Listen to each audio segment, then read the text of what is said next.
Thank God it's Friday, Eastern Football League lovers, and welcome to another edition of the Friday Preview. There's only 5 weeks left until finals time. I'm excited. The boys in here at EFL House are excited today on Friday afternoon. Let's just hope that the weather can hold out so we can see some good football tomorrow.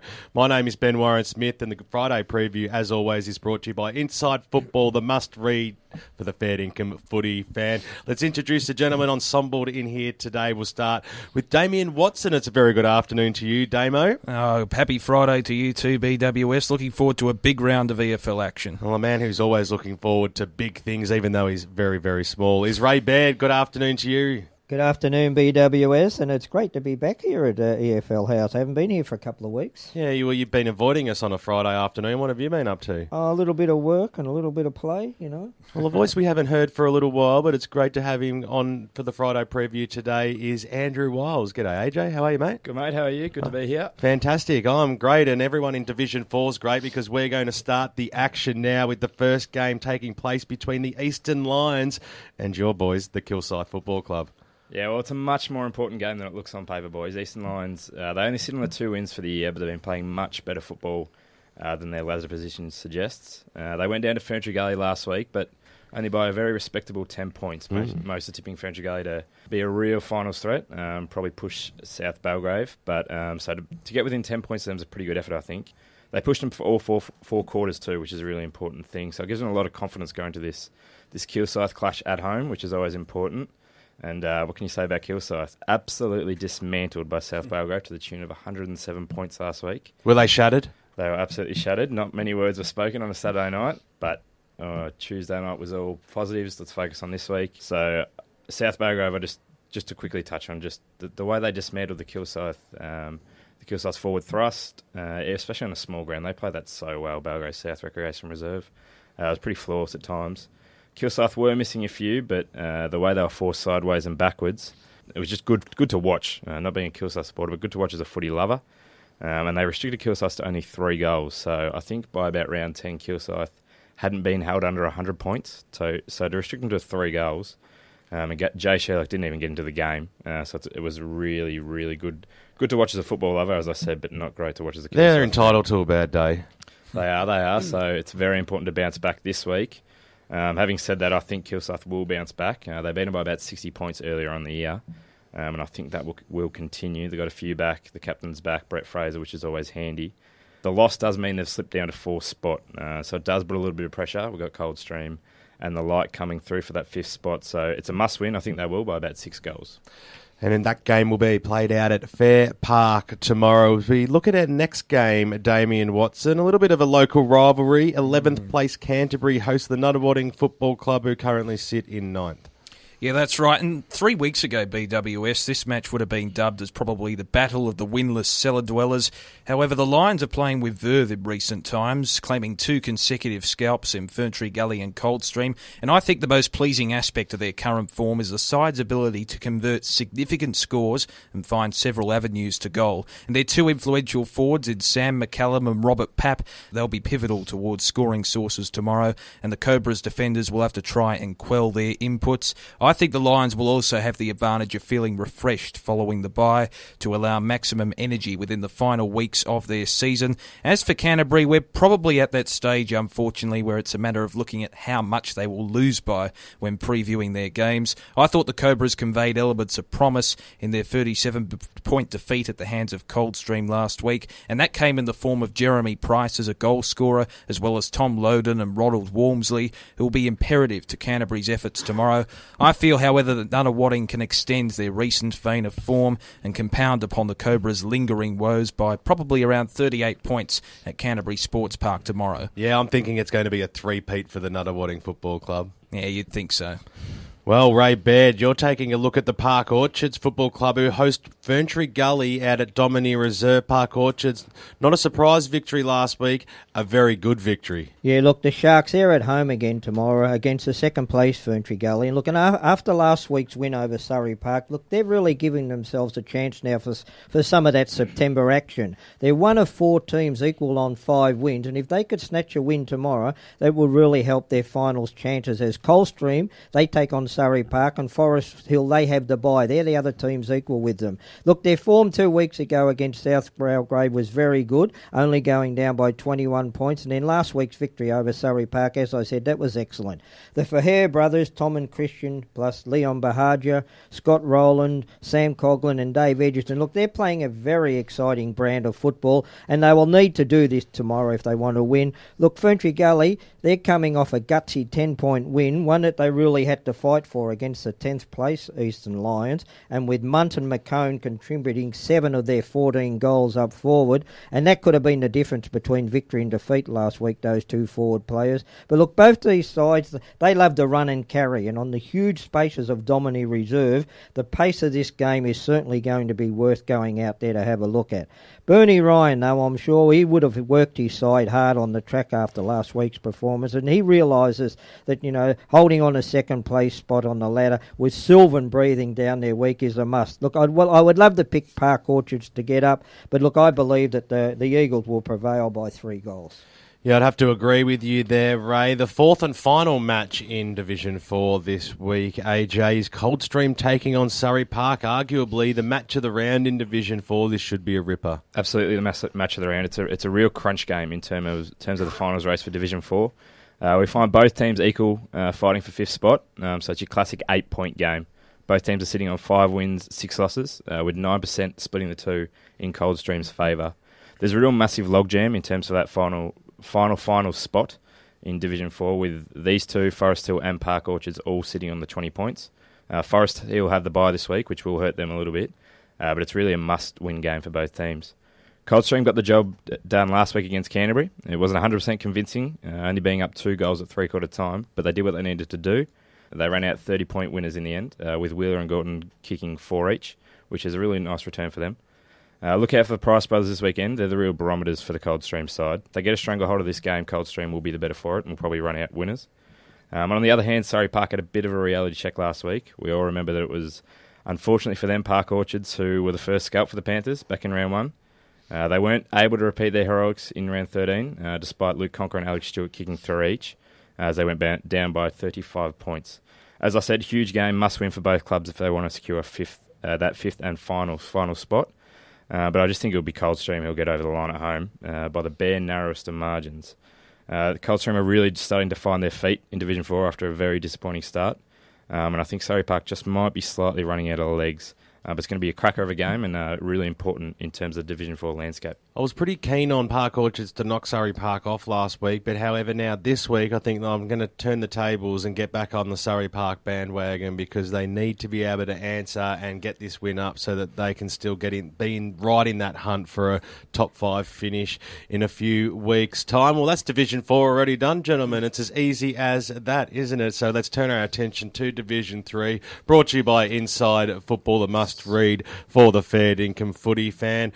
My friend Ray Baird, I head it straight over to you because Ringwood take on Chirnside Park out at Jubilee Park tomorrow. Yeah, look, the Redbacks, they're back at home again at Jubilee Park for the second week in a row, and their record at home this year hasn't been that good. They take on Chirnside Park. Look, Ringwood had a convincing win over the 11th place Warrandyte last week, and look, as they should have won if they expect to play finals, playing one of the bottom sides. Zach Toohey with 5, Adam Parsons 3, and James Katsiavis with 2. They were all prominent up forward, and David Burmeister, Trent Farmer and Jack Gill, they all had their share of the footy last week. Look, this is a huge game for the Ringwood Football Club as they are sitting 2 games outside the 5 with only 5 games remaining. And Chirnside's form over the last month has certainly improved, only going down by 5 points to Heathmont, the side holding on to that 5th spot last week, and defeating Templestowe by 19 the week before. Last week, Scott Hamill booted 4, added to his 3 the previous week, plus Aaron Pentanella, 2 last week and 2 the previous week. They're becoming 2 very consistent goal kickers for them. Todd Harrison's and Stuart London's form last week was outstanding, and I believe that Lee Horsburgh has come to terms with what is needed for Chirnside to become a force in Division 3. And as I said, Chirnside Park's form has been good, and I still believe that Ringwood's season has been too up and down for mine. I'm predicting an upset here, boys. I'm going to predict the Chirnside to get home by 10 points. Oh, that's a huge goal, and I like it. I like it. There's always a few upsets right across the 4 divisions, but I can't see it happening out at Jubilee Park tomorrow. I think the wide open expanses of that ground might catch Chirnside Park off guard there. But their Ringwood's record there this year hasn't been good, BWS. And they need to turn it around, and I think it might just happen tomorrow, mate. But we'll be able to talk about it on EFL Sunday and see who was right and who was wrong, won't we? Let's have a look at the next game, Damo. The in-form Heathmont Football Club take on the out-of-form Templestowe Football Club tomorrow out at the Hangar H.E. Parker Reserve. Well, you hit the nail on the head there, BWS. There is a stark contrast in form between these two sides, even if their positions really are not too dissimilar. I mean, when Templestowe dropped their last game against Heathmont virtually 2 months ago, it perpetrated a run of 7 consecutive losses for the Dockers, and their finals aspirations have certainly evaporated. And that claim was again accentuated by a 67-point loss to Mitcham last week. And if Templestowe are to rectify for that performance, key forward Simon Grasser and Jamie Bain as well, they'll have to maintain their recent serviceable performances. However, the second-tier Dockers players are the ones who require a lift if they are any chance of a win tomorrow. On the other side of the spectrum, Heathmont have enjoyed a rich vein of form, entering this game on the back of 3 straight victories, and the Jets survived a tense battle with the rejuvenated Chirnside Park last week by 5 points, and I feel they need to improve upon that result if they are to be on the winning side of the ledger tomorrow afternoon. I expect Kieran O'Driscoll, Tom Burns and Robbie Savoury to serve as prominent contributors for Heathmont tomorrow, and they should down the lowly Dockers by about 5 goals in the familiar confines of H.E. Parker Reserve. They should. But I've got a funny feeling about this game. It's massive. Templestowe going to win a game at some point, and is this do or die? And Heathmont, I suppose, have been up for so long. Are they going to eventually tire in a game or two beforehand? Anyway, we'll see how that goes. They're definitely the clear favourite, and I still have tipped them to win, but I've just got this feeling that Templestowe might just come to play tomorrow, AJ, and you're going to have a look at the Basin going out to Warrandyte Reserve tomorrow. The Basin need a win after last week's loss, and Warrandyte, well, we all know they need a win. Spot on. The Basin currently sit just 1 game outside the 5 and 6th, but they do have a much better percentage than Heathmont, who occupy that 5th spot. So a win here will keep that finals dream alive, but a loss makes it all that much harder. They come up against Warrandyte, who have struggled this year. It's pretty obvious to see that. They've only been able to register the 2 wins against Chirnside Park and Whitehorse. Last week, the Basin went down to Wanney South by 15, but it would have been pleasing to see that Max Kruger got on the ball with 2 goals. If they're going to make a real challenge for a place in that final series, he's going to play a pivotal role. So Wanney South did get the jump early, and that's really the difference in the game. They kicked 7 goals to 2 to lead at the first change, and the Basin were just never able to claw back that margin. So look out for a fast-starting Basin this week, I predict. Warrandyte were flattered by their 39-point loss in the end on the weekend, as Ringwood kicked 13-26. So it could have been a whole lot worse for them, and they could have been in a whole lot world of pain. They're really fighting against this relegation spot as it currently stands, so they really need to finish the year with a few good performances if they wish to put that relegation beyond doubt, especially with Whitehorse and Glen Waverley playing each other this weekend, so that's another key game. So they're the other 2 teams fighting it out.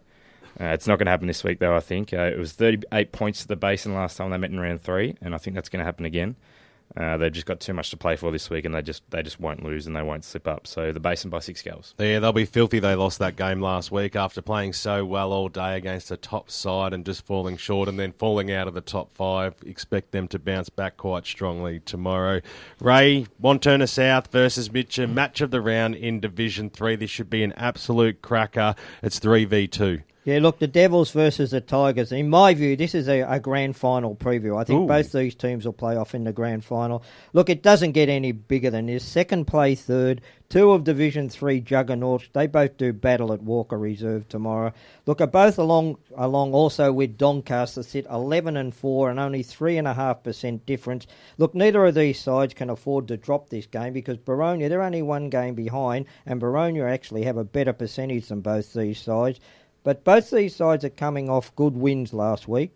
I look at Mitcham's forward line. We have Steve Pym with 10, Johnny Pignatoro 3, and Chris Hogle kicked 3 all last week. Then I look at Wanturna South. Daniel Benone got 6, Brent Walker 4, and Phillips got 2. So both forwards line can both be as potent as each other. And both these sides are loaded with superstars. Mitcham have Aaron Miller, David Searle, Jared Whitnish, and Trevor Batchelor, while Wanturna South have Andrew Teakle, Tim Lee, Brad Hutchison, and Anthony Papa. And one big loss for Wanturna South will be fullback Kevin Hoogkamer. They've lost him for the rest of the season, but they may have a surprise inclusion, Wanturna South, as Andrew Azzopardi kicked 6 goals in the reserves last week. He'll play. So don't be surprised if he's up there tomorrow. Last week, he was very good in the reserves. I like the way that Mitcham run off the half-back line, but I feel that the confines of Walker Reserve will definitely help the home side shut them down. Plus, Wanturna South haven't lost at home since round 3, 2012. So look, Wanturna South to win by 3 goals. Well, it's a bit of a fortress they've created down there, haven't they, at Walker Reserve? Damo, two sides who Ray Baird have clearly just written off are the Boronia and Doncaster football clubs. They take battle out at Tormore Reserve tomorrow in arguably, again, the match of the round, and that we are heading out there on 98.1 Radio Eastern for EFL Game Day. It's going to be an absolute cracker from 1 p.m. Who's going to win this one? I can't pick it. Well, it'll be difficult to pick, and look, we could be heading for 2 consecutive ripping radio games, Benny. Both teams are in superlative form, and the result of this clash could provide a decent foreboding to the climax of the Division 3 home and away season. As Ray mentioned earlier, Boronia are effectively fighting for that third position this weekend, with the other game between Wanturna South and Mitcham taking place, and the Hawks will be brimming with confidence as well, following a 50-point drubbing of, it's fair to say, distracted Glen Waverley Hawks. Notable Boronia figures in Dean Grice and Jess Bolton will be players to watch tomorrow, strutting their stuff in front of the parochial home crowd. As for the Sharks, look, although they had a routine 49-point victory over the lowly Whitehorse Pioneers last week, their burning desire to claim their second Division 3 premiership in 3 years will be burning strong, and Stephen Muller proved a formidable presence up forward for Doncaster last week when converting 8 majors. Hopefully he's not like his 90s Australian cricketing namesake in Scott Muller, and he can actually continue performing beyond a couple of games. He may not be able to bowl and throw BWS, but he can certainly kick and mark.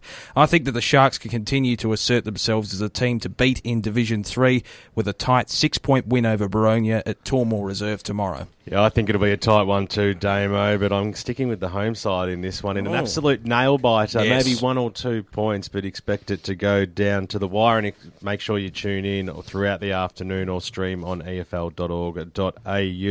The 6th game we're going to look at, AJ, Whitehorse taking on Glen Waverley.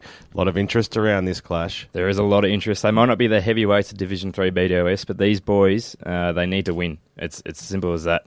As it stands, Glen Waverley currently sit 3rd bottom with 3 wins, and Whitehorse sit last on just the 1. What it means, though, is it's an 8-point game, and that's my favourite saying tonight. It's an 8-point game because there's a few of them this week. Neither of these two clubs want to be relegated to Division 4, so it's just as simple as a must-win for both. Whitehorse last week went down to Doncaster by 49 points, which, to be fair, was expected. I think the positives they can take from this game, though, was an even spread of goal kickers. A lot came through their midfield. Aaron Mates kicked 1 and was judged best on for Whitehorse. They weren't wiped off the park. Doncaster did what they needed to do, but they didn't steamroll them like many had expected. Glen Waverley came up a very good side in Boronia on the weekend, going down by 50 points. The worrying thing for Glen Waverley is that in the match was that they only were able to register 7 goals, and 2 of those came through Luke Scanlon, who's been a really handy inclusion for them.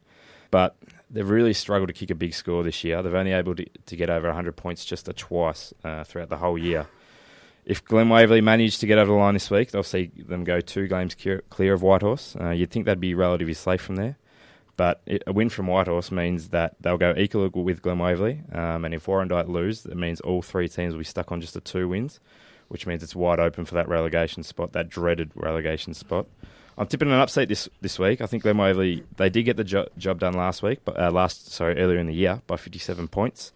But I think I'm going to go with Whitehorse at home. I think they just have a lot more to play for, and I think their form just suggests that they're due for a win. I think a lot of people would agree with you there, Andrew, because form versus form, although the Whitehorse sit on the bottom of the ladder, you'd probably say that the Pioneers are in the better form of the two over recent weeks. Absolutely, yeah. I just think they're due. Hope your team wins as you go local for your football across Division 3. How good Division 3 been this year, Ray Baird? Oh, look, it's been the division that everyone's talking about. Even at the football last Saturday, the radio game in Division 1, people were coming up talking about, what do you think of Division 3? Well, Division 2 is pretty damn good as well, and let's turn our attention to that division, brought to you, of course, by Inside Football, the must-read for the fair dinkum footy fan. Ray, it's back over to you, mate. Croydon take on Donvale. This is 3rd versus 9th. This should be a one-way street, would you think? Oh, yeah, but we'll wait and see. Look, Croydon, they're at home against Donvale tomorrow. A game of importance to both sides, but for two completely different reasons. Look, Croydon need to win to keep their chances for that top 2 spot alive, while Donvale need to starve off that R word.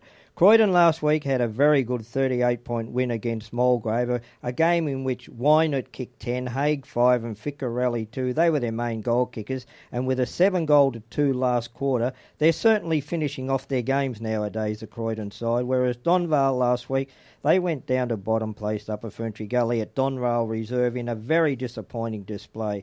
After leading at the first 3 changes, then conceding a 4-7 to 2-2 last quarter, look, Donvale, they have not been on the winners list since round 6, and at that stage they were 4 wins and 2 losses. Something certainly seems to be wrong at the Donvale Reserve, but look, the players, they've got 5 weeks to give something back to Graham Cuff and his coaching staff there. Look, their list is of Di Stefano, Toast, Lane, Jones, Bell, Lewis and Whittaker. It's not all that bad of a list. So look, I'm predicting a much improved performance tomorrow, and upsets do happen, but not this week. Croydon by 45. Yeah, I'd agree with you there, mate. Bayswater versus North Ringwood, 7th versus 2nd. Damian Watson, this game is out at Bayswater Oval, and the Saints are in fine form. Oh, they certainly are, BWS, but this could be an interesting encounter. Look, on paper, Bayswater are obviously an inferior side, but I think they can lift against quality opposition and possibly make a game of it if they're up to it. The Waters suffered a demoralising 9-goal defeat, though, at the hands of Muralbark last week, which probably characterised their season, to be honest. If Bayswater are to prevail tomorrow, they need players such as Joel Galvin and Wayne McInerney to hit peak form. I feel that Malcolm McGilvray-Smith could have a significant impact, as he was the Waters' best last week, complete with 4 goals. However, I believe that North Ringwood have a greater incentive to establish themselves among the hierarchy of Division 2. The Saints will have also taken some solace out of a comprehensive 76-point victory over the Waverley Blues, despite trailing at quarter time. Tom Hill, following a 5-goal performance last week, as well as the Sharp brothers, could prove damaging on the ground for the Saints tomorrow. I think that North Ringwood can cement a spot in second position with a resounding 11-goal victory at Bayswater Oval tomorrow. Tommy Hill and the Sharp brothers, they've been in ripper form lately, and they're really leading from the front. And, the Saints are going to be thereabouts towards the end, aren't they? Yeah, I think they'll be prominent tomorrow as well, those boys. The game that we're going to turn our attention to next, Andrew Wiles, is 1v10. Head to Kings Park, Upper Ferntree Gully take on Montrose. How do you see this one going? Well, I think it's going to be one-way traffic all day, unfortunately, for Upper Ferntree Gully. It's top versus bottom, as you said, and there's not really much more you can say about Montrose, that it's now theirs to lose. It's as simple as that. They're clearly the best side in Division 2, and their percentage of over 200 reflects that. They did have that slip-up the other week against Muralbark, but I think that's just going to be a slight hiccup in what looks to be a dominant season for the Montrose Football Club. Upper Gully's problems have been well documented. During the off-season, they lost their 2 avenues to goals, lost a little bit of talent, but they've managed to scrap their way to 3 wins this year, including one over the weekend over Donvale, who seem to be unravelling a little bit as the season goes on. Upper Ferntree Gully were down by 2 goals at 3-quarter time and managed to kick 6-7 to 2-2 in that last quarter to finish extremely strongly. They were led by Harry Taylor, kick 3, which is a great effort from the young fella. He's not too old at all and not too much senior footy experience, so it's good to see a few of those young guys coming through, which is what Upper Gully need. They need to rebuild now. But Montrose, on the other hand, put in another dominant performance over East Doncaster. They won by 70 points. Billy Schilling kicked 6 goals. David Bell had 4.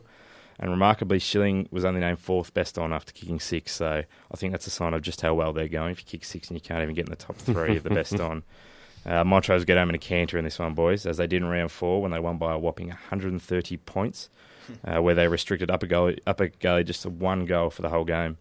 I don't see really anyone challenging for the flag this year, and as I said it before, it's really theirs to lose.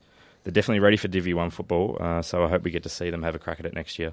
Oh, making the big statements today on the Friday preview is Andrew Wiles. It's Montrose's flag to lose. He says, Upper Ferntree Gully, the same performance they put in earlier on in the year is not going to happen again tomorrow. They have been an improving side and very well led to by Andy Heyman, Ray Baird. Doncaster East head back to Zerby's reserve and they host Murrelbach. This is 4th versus 5th, but there's not too much interest around what could happen out of this game because, well, the fall's sewn up, isn't it? Yeah, look, Doncaster East, they were competitive against Division 2 leaders Montrose last week up until three-quarter time, but then they conceded a 9-2 last quarter.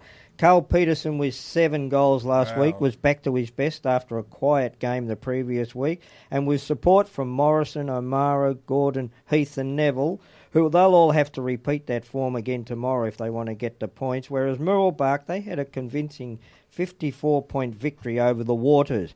Wadsworth with 6 goals. Look, he's been very good for them up forward all season, but Murrelbach's strength is in their midfield with Smith, Polkinghorne, Linford and McManus.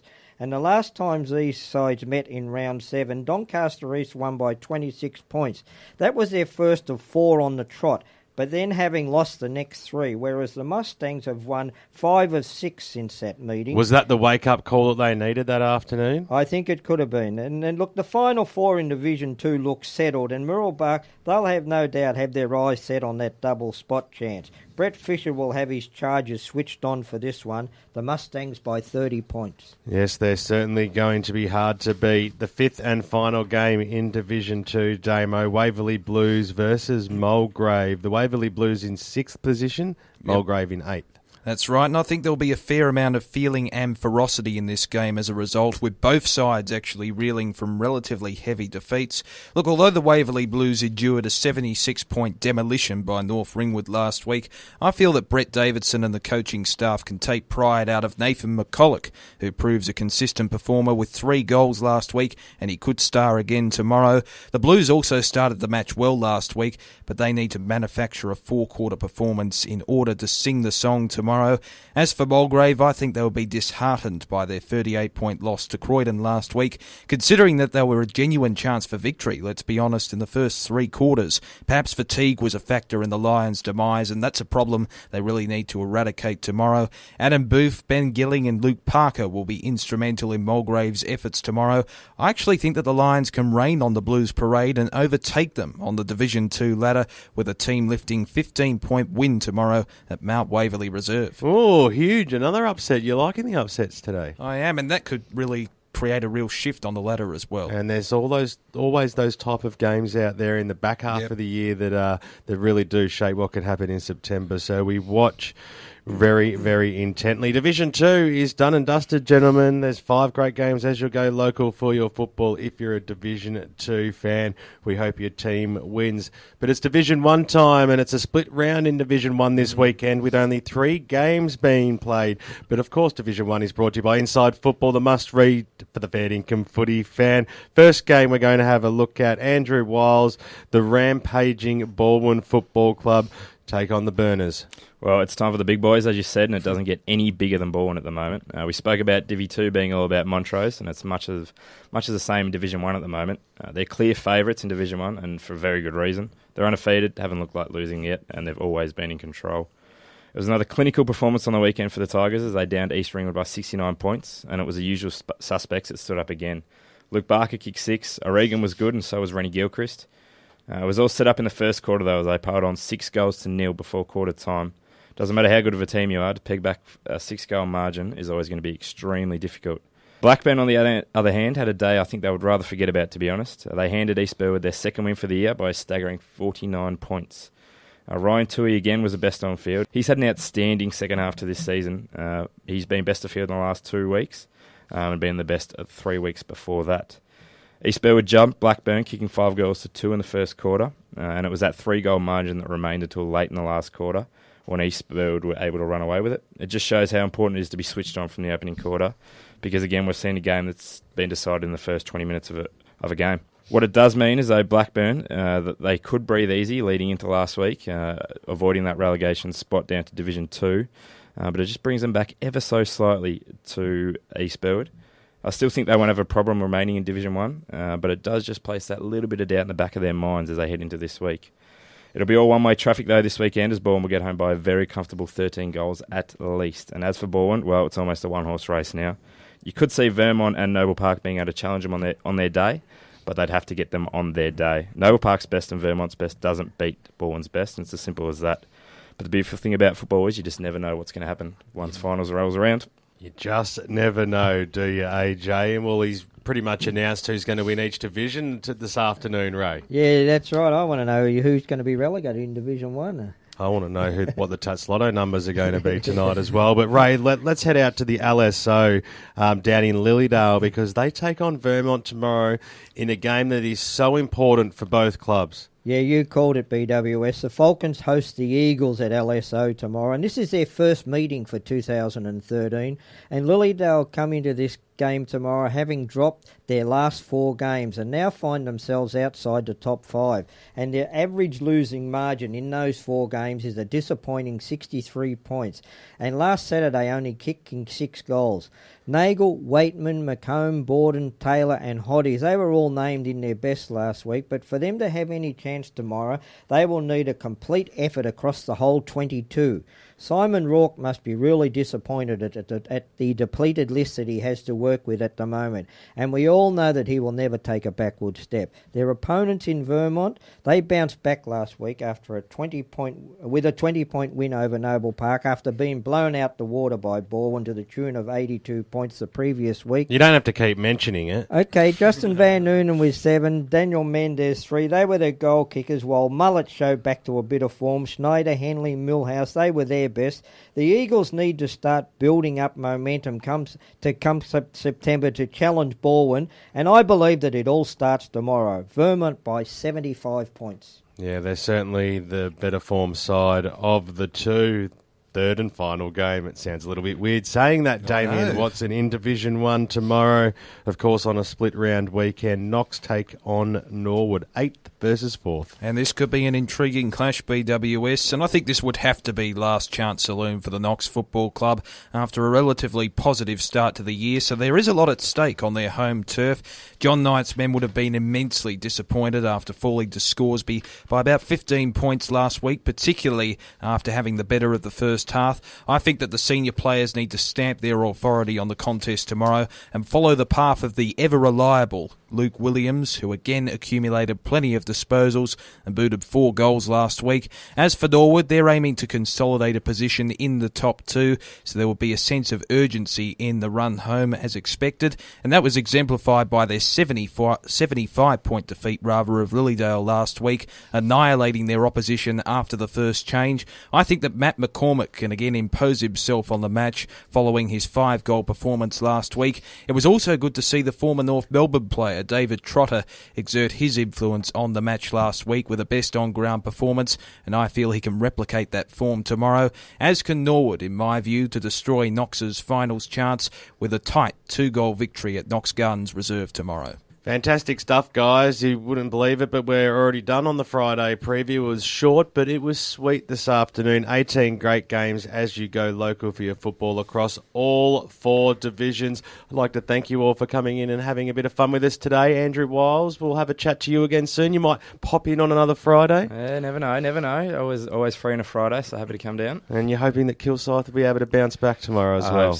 I hope so. Tomorrow is the day that needs to be done. So 10 goals, I reckon. Ray Baird, you'll be having a little bit of a rest, but be bright-eyed and bushy-tailed on Sunday morning for EFL Sunday, mate. Yeah, and you're going to be okay to get through Saturday without me holding your hand there? Oh, I think I'll survive. There was probably somebody else there to hold it for me, mate. Damian Watson, we love it when you come in and talk football, mate. You'll be in the studio tomorrow, I believe. I will. I'll let Barry have a well-earned rest, so I'm looking forward to it. Thanks, guys, for coming in. Of course, tune in on Sunday morning for EFL Sunday between 10 a.m. and midday to hear all the results across 4 divisions and the winning coaches. And don't forget the Mighty Huddle on Wednesday evening between 6 and 7. Ray, it looks like you're dying to say something. No, I'm just getting ready to stick a fork in it, mate. Oh, well, gentlemen, you heard it from Ray. As a wise man once said, stick a fork in us, we're done.